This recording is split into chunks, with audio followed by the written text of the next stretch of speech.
Good evening, everyone. Welcome to Mindfulness with ROOP, the Bellwether series. I'm Rupinder Malia, your host for today's evening, and I'm joined by a guest from Nigeria, Kehinde Emmanuel.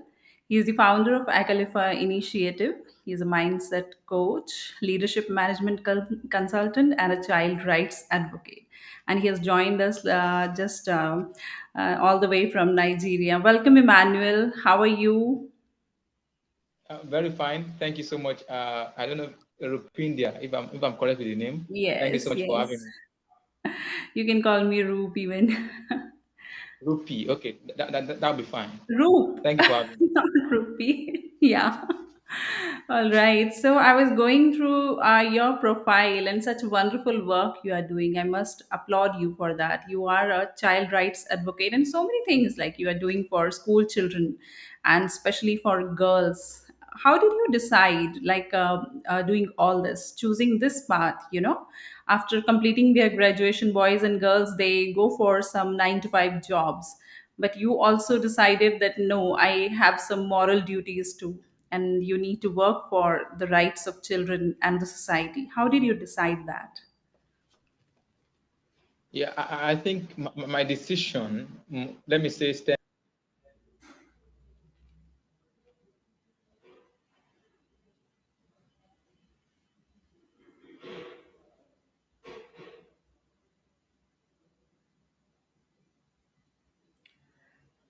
I think Emmanuel has just lost his connection with us.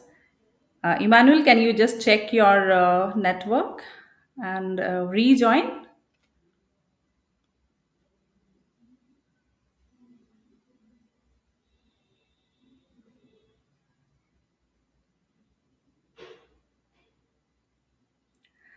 So, just to give you an insight, Emmanuel is a leadership management consultant and he's a child rights advocate. And he's doing such wonderful work in Nigeria for the upliftment of children, especially the girls and the school going girls. Emmanuel, can you just rejoin us? Are you able to hear me?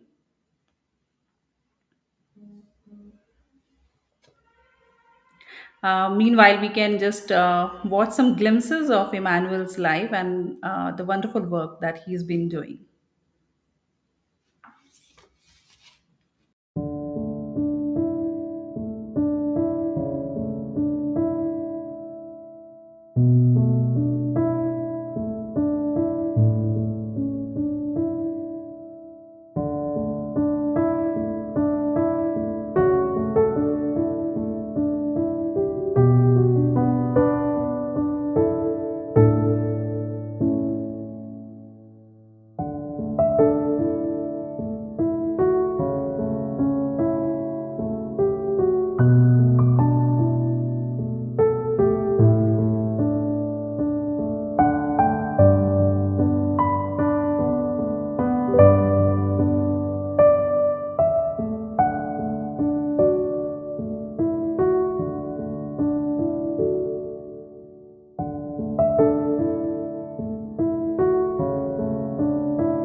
Yes, Emmanuel, are you able to hear me?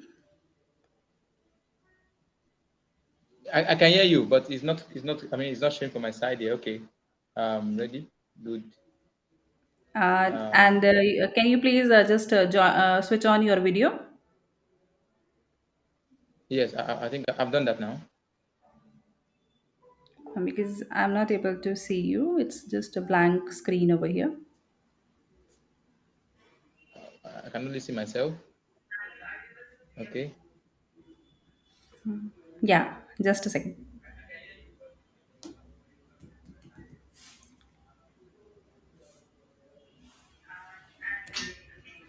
All right.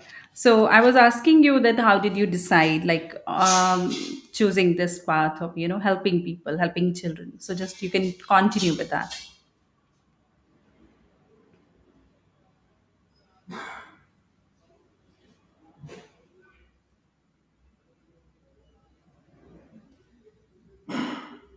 Please unmute yourself.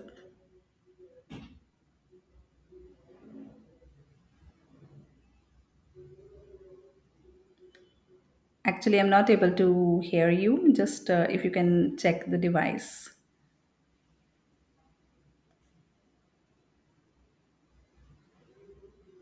If you want to use the headphones, you can use them just so that I can hear you.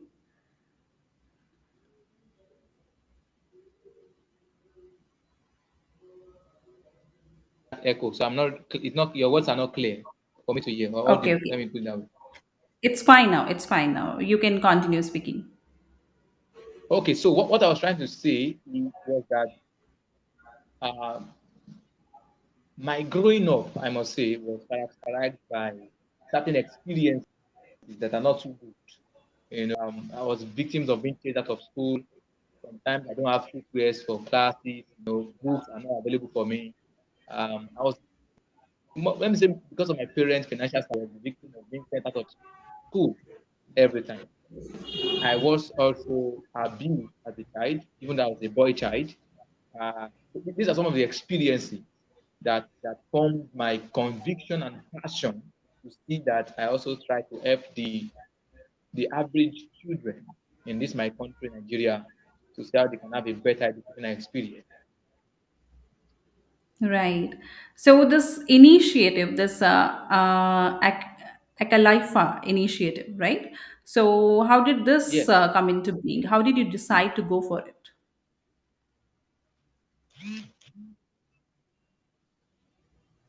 Yeah, it came to be out of the passion to just bring hope to children, basically those Hmm. living in low-income communities. Yeah. I see many NGOs run food with for people in the cities. So my concern were to those living in low income communities. There are certain rural communities that have never felt the touch of many non-profit organizations. Ballot boxes only get to them before elections, but they don't enjoy the dividends of democracy. Amenities of government do not get to them, all right? And I see them wallowing in poverty. It's one of the things that characterized my establishing Acalypha to see that we bring hope to those living in low income communities through charity, educational sponsorship, and also sensitization and enlightenment. Right. I saw your some of the videos where you were, distributing school bags to children and some shoes and kits to them, and that is your initiative, Kit Up the Child. And that was such a wonderful initiative. How did you decide to go for that? And who are the people who are helping you in that initiative? Let me first ascribe that to the fact that my team, I really have a wonderful team of people I'm working with. I have some people I call my partners. They're some of my friends because they also believe in this vision with me, and that's why I think John Maxwell law of buy-in came into play. That is not just enough for people to buy into your vision; they must buy into you as a person. I mean, your credibility. So I think that's another key that was able to in my campaign. So raising funds was not that difficult because um, credibility provided me that avenue, to get money from people. People believe that when they give me their money, it will surely come. All right. So I respond to my parents. My parents support me if they want to. My siblings are there. I tax myself. My friends also, my volunteers also are very, very supportive people. I don't pay them, but when it comes to our projects, they are extremely participatory and have been supportive. So it's a kind of volunteer work. Huh? Just a volunteer work means they are doing it out of their I can't hear you. choice. They are helping you. Exactly. Yes, yes. After their free will. Some of them will try to maybe we should write to some people, maybe political influencers here and there. Not all of them even support, because it doesn't have any political inclination, because they like only to do projects that will likely talk about their achievement as politicians. So, and I'm not running a political party. I'm running a non-for-profit organization. So that's why I really don't like politicians to support me. say, because they like to politicize everything. Yes. But what are otherwise like your expectations from the government? Like, what do you think that at present, what should the government be doing to uplift these children and the girls, especially the women in Nigeria? Yeah, I think basically, I think government must prioritize qualitative education. It's very important. It's not just for us to build schools. Qualitative education is not just for us to renovate schools. Is that we must be able to introduce a curriculum that can, let me say, prepare this kid, all right, for the future. They are the leaders of tomorrow, we tend to believe, but believe that they are leaders starting from today. Quality education, when we hold on to that, poverty, as for me, as I define, it is a disabled frame of mind. It's not just economic, that is, they don't have money. All right. That can be economic issue. The fact that you don't have money is economic. But poverty itself is a disabled frame of mind. Take education and enlightenment to correct that notion. So government must take that very importantly across boards. All right. Our teachers should be trained. Our educational environment should be conducive for children. All right. In local government, if it's possible to be made free, it should be made free for these children to have access. Provisions of all these seats should also be made available for students if we really want to make them go to school. The Boko Haram issues here and there, thuggery and all these things, rampant because we do never prioritize education. We never did. Yes, So of course. we built schools, Yes. but that is not really education. It's not really education. Right. So, like you had, written somewhere on your one of the posts that our time in this life is limited, and how we respect that time will create a greater possibility for fulfillment. I just want you to, elaborate this thought for us. That, like, how do you think that? What is your life's vision and purpose? I don't know, maybe because of the network. I don't know. I'm trying to get what you said. I don't know if you can make Okay. it a bit clear. I'm just asking you, like, that from here, now onwards in 2022, what do you think is your, purpose? Oh, okay. For what we have in mind for 2022, you can correct. All right. So what we want to do, I think, this year is to see that we, we try to see how we can train mentor children, not just talk to them. We want to see how we can build structures of mentorship because I want to believe that mentorship, the place that there's no mentorship, I think that vacuum is not there us as a country, as a people across board, whether it is in leadership, whether it is in politics, name it. There is no system of mentorship where possibilities and knowledge are being transferred to the younger generation. So life itself for me is like a relay race. All right, where batting. So on the strength of mentorship, is one of the things we are trying to prioritize this time around. Mentor young children in making them much more better people. Empower them with 21st century skills.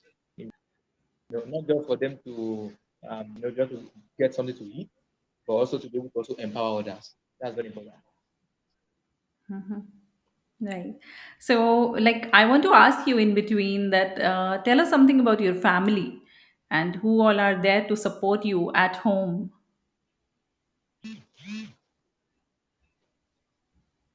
Come again, please. Your family, who all are there at home to support you. Yeah, let me say that my family, they do, but not necessarily my dad. My dad doesn't really, he doesn't really pay attention to things like this. When it comes to, he's more into politics, all right. So he sees everything as politics. So, but mom has been at the forefront of supporting. I'm a twin. You see Kehinde as my name. All right. So I'm a twin. So my twin brother, let me say, I'm really blessed to have him as a twin. I must say. I'm really blessed. So he is very, very supportive. My siblings also, you know, they try to give their best, even when we have problems. They share the flyers for us. They talk to people. Through them, I think I've been able to also have much more wider network of influence, I must say. But my mom, let's give it to her. All right. I know that everybody's watching me, but let's give it to my mom. That's been amazing. That's wonderful. All right. So, when you were a child, you when you were going to the school, and at that point of time, what kind of problems did you observe or recognize? And you also felt that once you grow up, you are going to do something for the country. What was the main thing that you observed at that point of time when you were small?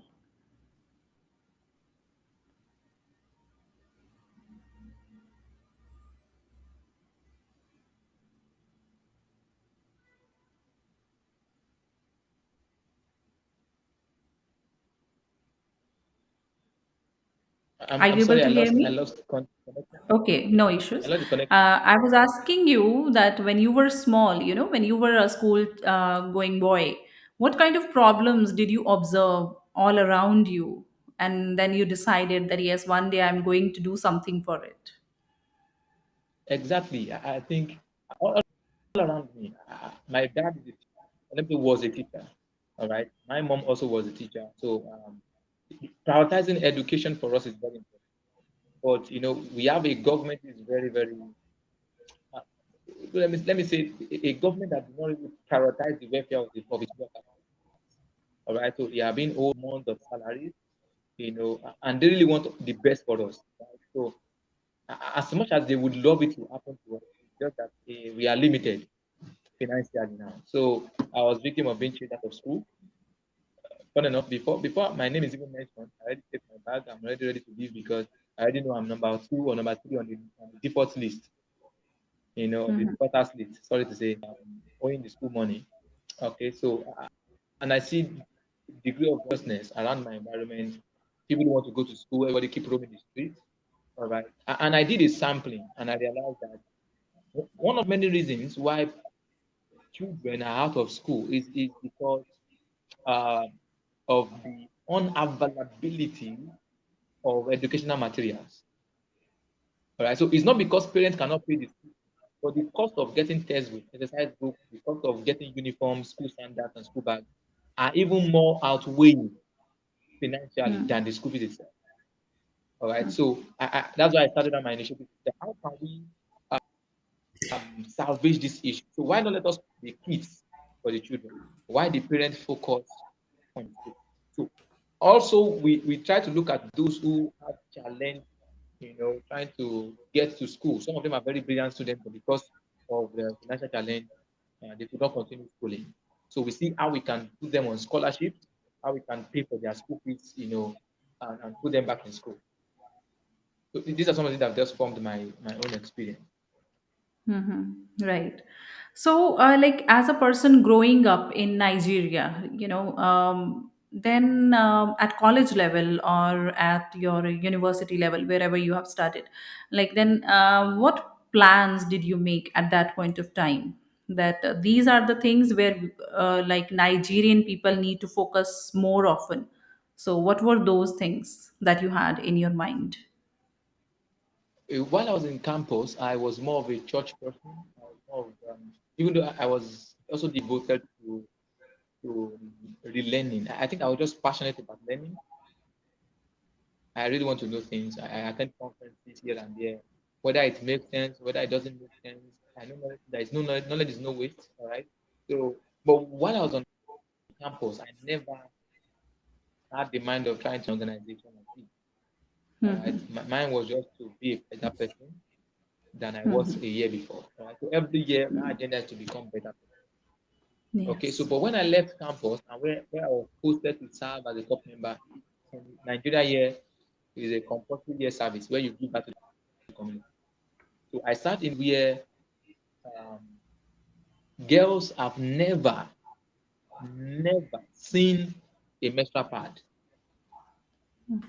They have Hmm. never. I want to just emphasize it. I've never seen one. All right? So what that place, I felt like, what can I do for these people? I know I've come here to serve these people, but what else can I give to these people as a token of their benevolence? To see that I, journey with them for 1 year, my state here in another state. I don't understand their language here and there, but I had to give them something. And I saw the way it was welcomed. I saw the joy in the heart from the old to the young. I saw the way they welcomed me. It was amazing. It was just like a savior came to their abode. All right. So I said that this I love the feeling actually. Let me tell you that I love the feeling. Just you know, people gather around you as if you are one angel from somewhere. So I felt like no, this cannot stop. Let us continue doing this. All right. So we kickstarted it, and then here we are, 4 years down the line, still basking in that process. That's wonderful, actually. I am in contact with many people from Nigeria, and especially my friend Dolapo. She keeps on introducing me with different Nigerian people, and in this chain only, I have come to know about you. And before you, also, I came to know about certain people. And I really feel that the young Nigerians, the age group 18 to 30s, like they are doing a wonderful job at present. You people are trying to uplift your country. You know the situation, but still you're working very hard. It's really wonderful to see. How do you think that is it? Will it be really helping in the next 5 to 10 years when people of your age group, like they help the country in its upliftment? Yeah, if I'm correct, if I'm question, I would like to say that we have many young, promising Nigerians doing great and amazing. As much as let me say, media is able Hmm. to communicate our world that some of these young people are still miscreant and disturbing the peace of the country. But I must say that from starting from the laptop, all right, she spoke to me. I have told her that I love Indian people. I watch their thoughts. I love Shah Rukh Khan. I love Salman Khan. I love the three Khans. All right, so I love Indian by default because the ideology speaks of one who. Uh, I love the culture. I love the way they communicate those ideas via their team. Respect for the female genders, respect for people, all the aged people. Honor is one of the things I also prioritize on my value. All right, so but Yes. there are people in this country, with Dolapo knows many of them, doing amazing things in real estate, and I'm inspired by some of them. I have them as friends around me, and I must say that I'm honored that Dolapo gave me this platform to interface with ROOP all the way from India. I'm not sure I've been able to speak. I think this is my second time speaking with somebody from India. My second time. And Dolapo, gave me this same platform for that. But youth are rich in politics, in governance, in entrepreneurship, business, name it. In tech, they are really doing amazing work. But I know that our government just needs to create a viable environment for them to try. That's all we need. Yes, indeed. And what is your, advice to the young Nigerians out there who are listening to you? What piece of advice would you like to give them that they should also be not focusing just on their personal plans, but should do something for the country?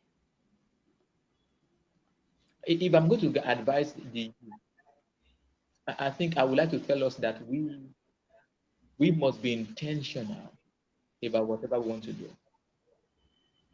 As much as whether you're in business, whether you're in leadership, it takes intentionality on our part. The people that we are trying Mhm. to fight with, maybe whether we are trying to fight with in government, the old people, uh, battling with them face front is a waste of time. All right, we must be able to see how we can infiltrate the system. All right, and use the possibility that they have never seen before. So we need to be intentional about everything we're going to do. So whether it is passion, whether it is purpose, pursuit, we have to be intentional. And when I talk about intentionality, that is, even when you fail 1 million times, you will not still give up. That's my advice. We should never give up. Be intentional. It's very important.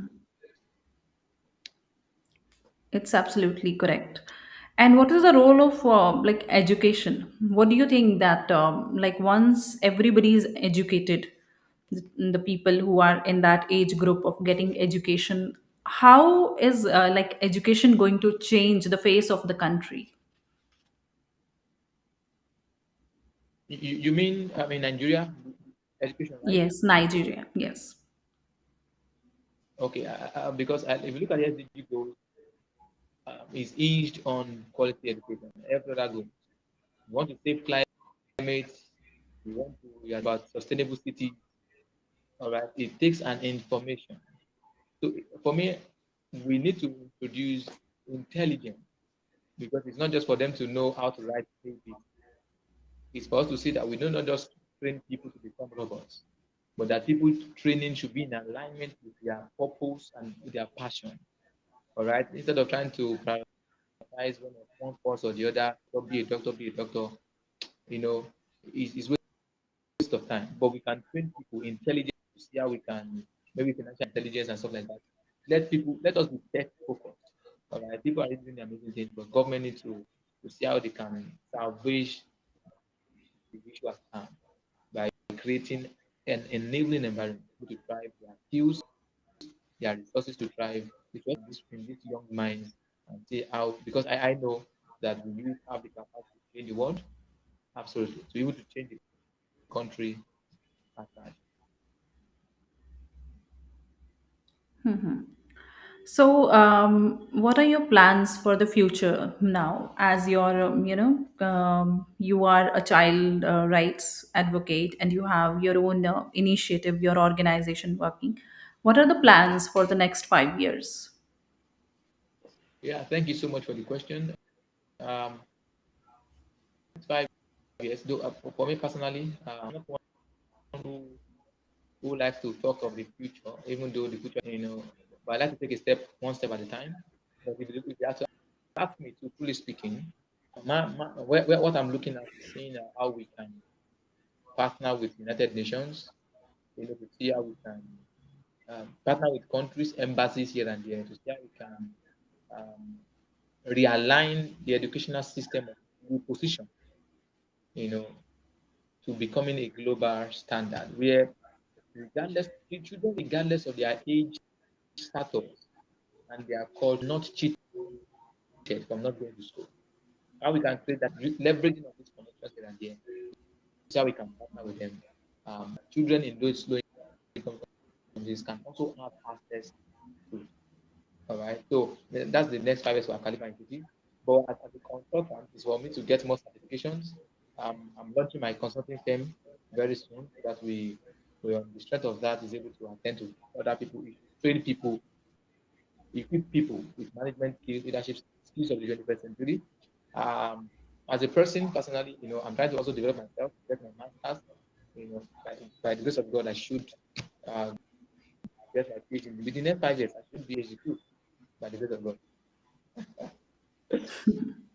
Yeah, thank you No, so much. really. Thank you so much, Emmanuel, for joining us today and sharing your thoughts. And I must congratulate you for this wonderful initiative of yours and the work you are doing for the society, especially like for the people who need your help. Everybody, all of us, we think about helping others, but not all of us move out of the comfort zone and help others. But people like you are Yeah, yeah, helping the yeah. society, and it's a wonderful thing that you are doing. So I must congratulate you, and I must wish you luck for your future initiatives also. Thank you so much for joining me Thank you so today. much. Thank you so much. Thank you for the invite. Thank you to Dolapo also for giving me this platform again. Thank you so much for being here. Roop now, Roop, yeah. You can call So me to Ru. everybody That's the across easy. the globe, thank you so much. Yeah, thank you. So, Yeah, ladies and thank you. gentlemen, this was Kehinde Emmanuel, all the way from Nigeria. He's doing such wonderful work over there, and just trying to uplift the society with whatever small steps that he can take. And people like him are actually required in the society to actually take the society to the next level. He's doing his best, and we just wish him the luck. And that's it from my side for today. And I'll be meeting you next time with another guest from some part of the world who's doing such wonderful work as Emmanuel is doing. Thank you so much for joining me.